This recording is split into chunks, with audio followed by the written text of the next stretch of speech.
नमस्कार, AB star news देख रहे हैं आप और देश लाइव में मैं हूं आपके साथ सोहन सिंह। देश लाइव में नजर डालेंगे तमाम अहम खबरों की। शुरुआत करेंगे कोरोना वैक्सीनेशन से जुड़ी अहम खबर के साथ में। दरअसल आज से बच्चों का वैक्सीनेशन शुरू हो गया है। 15 से 18 साल के बच्चों को कोरोना वैक्सीनेशन किया जा रहा है। तो 15 से 18 साल के बच्चों के लिए कोविड के खिलाफ राष्ट्रव्यापी टीकाकरण अभियान शुरू हो गया है। ये पूरी कवायद बच्चों को कोरोना से बचाने के लिए है। वहीं दूसरी ओर देश में कोरोना की तीसरी लहर की शुरुआत भी हो चुकी है। भारत में पिछले साल 16 जनवरी को राष्ट्रीय कोविड-19 टीकाकरण अभियान की शुरुआत हुई थी। अब तक 90% से ज्यादा नागरिकों को पहली खुराक और 65% लोगों को दूसरी खुराक लगाई जा चुकी है। राष्ट्रव्यापी कोविड टीकाकरण कार्यक्रम के तहत 3 नवंबर को हर घर दस्तक अभियान लागू किया गया था। केंद्रीय स्वास्थ्य मंत्री मनसुख मांडविया ने एक ट्वीट में कहा, प्रधानमंत्री नरेंद्र मोदी जी की अगुवाई में भारत दुनिया का सबसे सफल और सबसे बड़ा टीकाकरण कार्यक्रम चला रहा है। भारत के कोविड-19 अभियान ने टीकाकरण के लिए कम जनसंख्या वाले कई विकसित पश्चिमी देशों की तुलना में बेहतर प्रदर्शन किया है। और अब जिस तरह से आज से 15 से 18 साल के बच्चों का वैक्सीनेशन किया जा रहा है, तो एक कदम आगे अब भारत ने बढ़ाया है। कोरोना के मामले जिस तरह से सामने आ रहे हैं वो बेहद चिंताजनक हैं, लेकिन बच्चों को कोरोना से बचाने के लिए पहल शुरू की जा चुकी है और आज से बच्चों का वैक्सीनेशन शुरू हो चुका है। आपको बता दें कि बच्चों को केवल कोवैक्सीन दी जाएगी। जो सेंटर पहले से बनाए गए थे उन्हीं सेंटर पर वैक्सीनेशन जरूर हो रहा है, लेकिन जो वयस्क हैं उनसे अलग जो है वार्ड बनाया गया है बच्चों के लिए, जहां पर बच्चों का वैक्सीनेशन किया जा रहा है।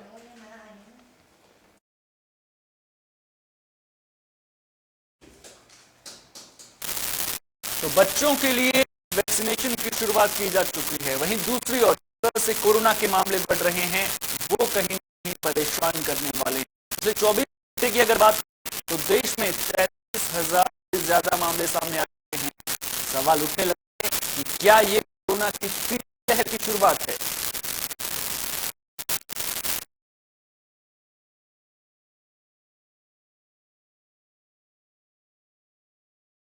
जरूरत है। एक दिन में भारत में 33,750 नए कोरोना केस मिले हैं। ये लगातार छठा दिन है जब कोरोना के मामलों में तेजी से इजाफा देखने को मिला है। चिंता की बात यह है कि नए केसों का आंकड़ा रिकवर होने वाले लोगों के मुकाबले 3 गुना ज्यादा है, यानी कि एक्टिव केस बढ़ने शुरू हो चुके हैं। एक दिन में महज 10,846 लोग ही रिकवर हुए हैं, जबकि 123 लोगों की मौत हो गई है। नए केसों के मुकाबले रिकवरी बेहद कम होने के चलते एक्टिव केसों में तेजी से इजाफा हुआ है। देश भर में एक्टिव मामलों का आंकड़ा तेजी से बढ़ते हुए 1,45,582 हो गया है, जो एक बार 90,000 से भी नीचे पहुंच चुका था। अब तक देश में कोरोना के चलते 4,81,893 लोग अपनी जान भी गंवा चुके हैं। फिलहाल राहत की बात यह है कि कोरोना संक्रमण के चलते डेथ रेट कम है और बहुत ज्यादा लोगों को अस्पताल में भर्ती करने की जरूरत नहीं पड़ रही है। इसके अलावा एक्टिव केस अब तक देश भर में मिले कुल मामलों के मुकाबले 0.42% हैं, लेकिन वीकली पॉजिटिविटी रेट तेजी से बढ़ते हुए 1.68% और डेली रेट 3.84% हो गया है। बीते एक हफ्ते में कोरोना संक्रमण के मामलों में 3 गुना तक ज्यादा इजाफा हुआ है, जो सरकारों के अलावा आम लोगों की भी चिंताओं को बढ़ाने वाला है। हालांकि एक्सपर्ट्स की माने तो बड़े पैमाने पर वैक्सीनेशन के चलते अब आने वाली तीसरी लहर पहले की तरह घातक नहीं होगी, यानी कि वैक्सीनेशन बेहद जरूरी है। अगर आपने वैक्सीन लगवाई है तो फिर ये वैक्सीन आपके लिए सुरक्षा कवच का काम करेगी और वैक्सीनेशन की वजह से ही एक्सपर्ट ये कह रहे हैं कि जो तीसरी लहर है वो पहले जिस तरह से हमने कोरोना का रौद्र रूप देखा था, जिस तरह से मौत के मामले हजारों में सामने आए थे, अब वो देखने को नहीं मिलेगा।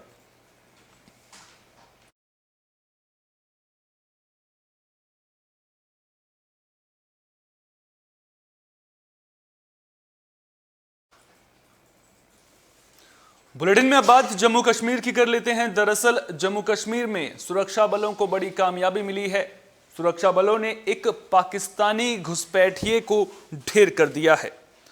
भारत पाकिस्तान अंतर्राष्ट्रीय सीमा से सटे अरनिया सेक्टर की भूलेचक पोस्ट पर सीमा सुरक्षा बल के जवानों ने भारतीय सीमा में घुसपैठ की कोशिश कर रहे पाकिस्तानी घुसपैठिए को मार गिराया है।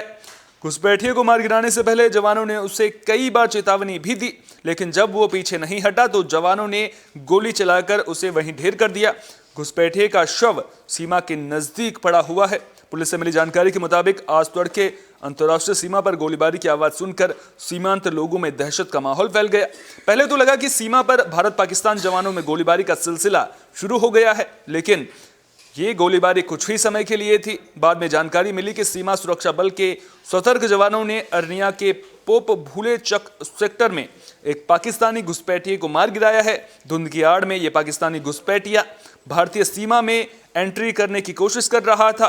बीएसएफ सूत्रों से मिली जानकारी के मुताबिक धुंध में सीमा पार से एक अज्ञात व्यक्ति को भारतीय सीमा की ओर बढ़ते देखा गया था।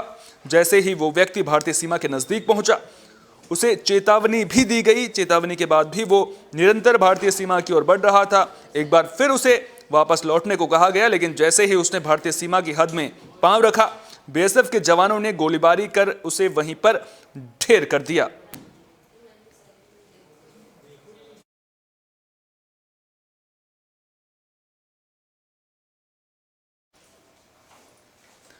पंजाब में विधानसभा चुनाव होने हैं और विधानसभा चुनाव से पहले बीजेपी को झटका लगा है।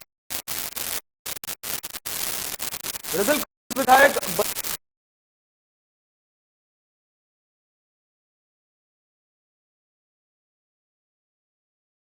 लाड़ी ने वापसी की है। सामने आई जानकारी के मुताबिक कांग्रेस से टिकट मिलने का वादा होने पर बलविंदर लाड़ी ने बीजेपी छोड़कर दोबारा कांग्रेस में वापसी की है।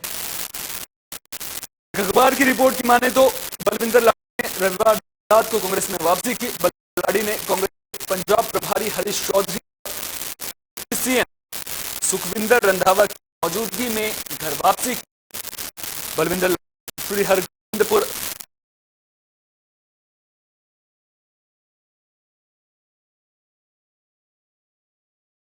का नाम भी शामिल है, इसलिए बलविंदर लाड़ी 5 दिन पहले कादियां सीट से विधायक फतेह बाजवा के साथ बीजेपी में शामिल हो गए। हालांकि रिपोर्ट में यह दावा किया गया है कि कांग्रेस पार्टी की ओर से बलविंदर लाड़ी को टिकट देने का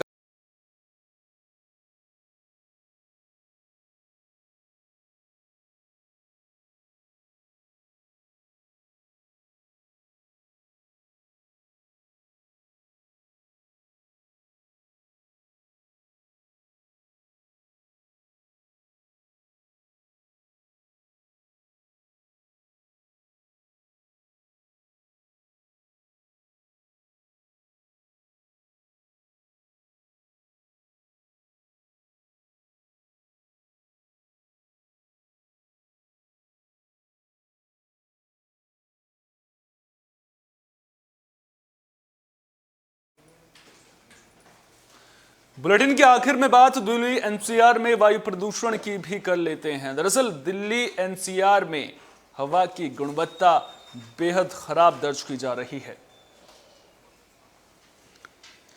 दिल्ली एनसीआर के करोड़ों लोगों को वायु प्रदूषण से फिलहाल निजात मिलती नजर नहीं आ रही है। सोमवार को भी दिल्ली एनसीआर में वायु गुणवत्ता सूचकांक यानी कि AQI 400 के आसपास बना हुआ है। वायु गुणवत्ता एवं मौसम पूर्वानुमान और अनुसंधान प्रणाली यानी कि सफर के मुताबिक देश की राजधानी दिल्ली का वायु गुणवत्ता सूचकांक सोमवार को 381 दर्ज किया गया है, जो बेहद खराब श्रेणी में आता है। पिछले तकरीबन एक हफ्ते से भी ज्यादा वक्त से दिल्ली एनसीआर में AQI 300 के पार ही बना हुआ है। सफर इंडिया के मुताबिक अभी अगले 2 दिनों तक इसमें सुधार होने के आसार भी नहीं हैं। मंगलवार और बुधवार को हल्की बारिश के आसार हैं। ऐसे में AQI में हल्की कमी देखी जा सकती है, लेकिन ज्यादा राहत नहीं मिलेगी। इससे पहले रविवार को यानी कि नए साल के दूसरे ही दिन दिल्ली में वायु गुणवत्ता एक बार फिर से गंभीर श्रेणी में पहुंच गई थी। हालांकि एनसीआर के शहरों में यह बहुत खराब श्रेणी में दर्ज हुई। सीपीसीबी द्वारा जारी एयर क्वालिटी बुलेटिन के मुताबिक रविवार को दिल्ली का एयर इंडेक्स 404 रहा। शनिवार को ये 362 था, यानी कि 24 घंटों के भीतर इसमें 42 अंकों का इजाफा दर्ज किया गया है।